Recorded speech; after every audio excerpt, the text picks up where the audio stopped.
Chapter 1. Briar. I dropped the maroon glass mixing bowl onto the beige tile floor with a crash. Blinding hot pain engulfed my left hand, and I turned toward the kitchen sink. My feet and legs stung from where small shards had cut into me, but that pain didn't hold a candle to the burning on top of my hand. I gasped as the agony intensified, making it feel as if I'd thrust my hand into a fire of blue flames. On the floor, red velvet cake batter splattered the tile, reminding me of blood. My heart clenched. I'd seen too much blood already. I didn't need to see anything resembling it again anytime soon. At least the bowl had been nearly empty. My older sister, Ember, yelped and shoved the cake pans into the oven behind me. She quickly closed the oven door and turned to me. "Are you okay?" she asked, using our wolf shifter pack link. "I'll be fine," I reassured her as I turned down the cold water and put my hand underneath it. Even then, the pain didn't ease. In fact, it increased. "Are you two okay?" Riker, our pack alpha, and my sister's fated mate connected.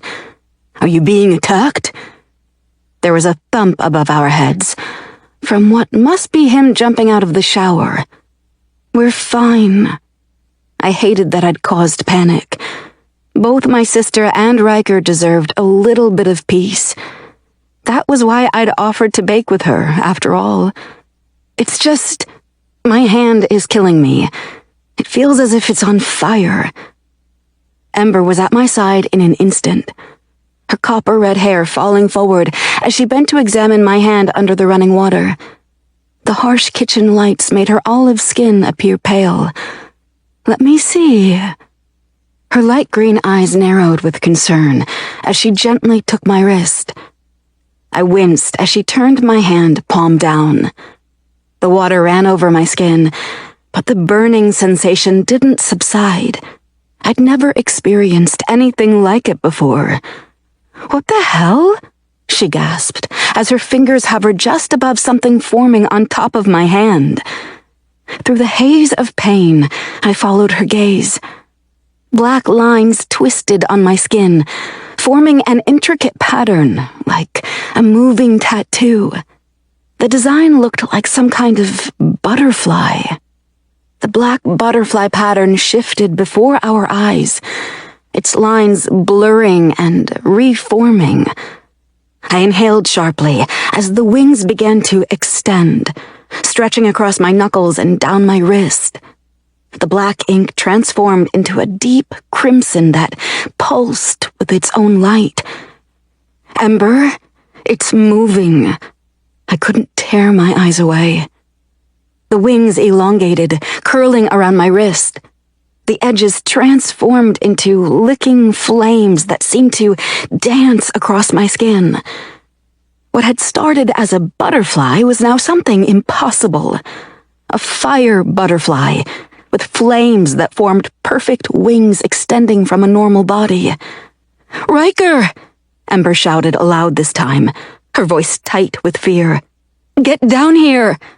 Heavy footsteps thundered down the stairs as I stared, transfixed at my hand. The flames weren't just burning. They were becoming part of my skin. Riker burst through the kitchen doorway and stepped up to my sister, water dripping from dark brown hair that clung to his forehead. Beads of water ran down his bare, muscular chest to the waistband of his jeans. His gold-flecked brown eyes locked on my hand. "What is it?" He leaned down to examine my skin more closely. His presence usually calmed me, but even his steady, pack alpha energy couldn't quell the panic rising in my chest. "If we knew that, I wouldn't have been frantically calling for you." Ember rolled her eyes. I almost laughed. I loved how snarky she could be. Still, now wasn't the time to lose focus. I don't know. I went back to using our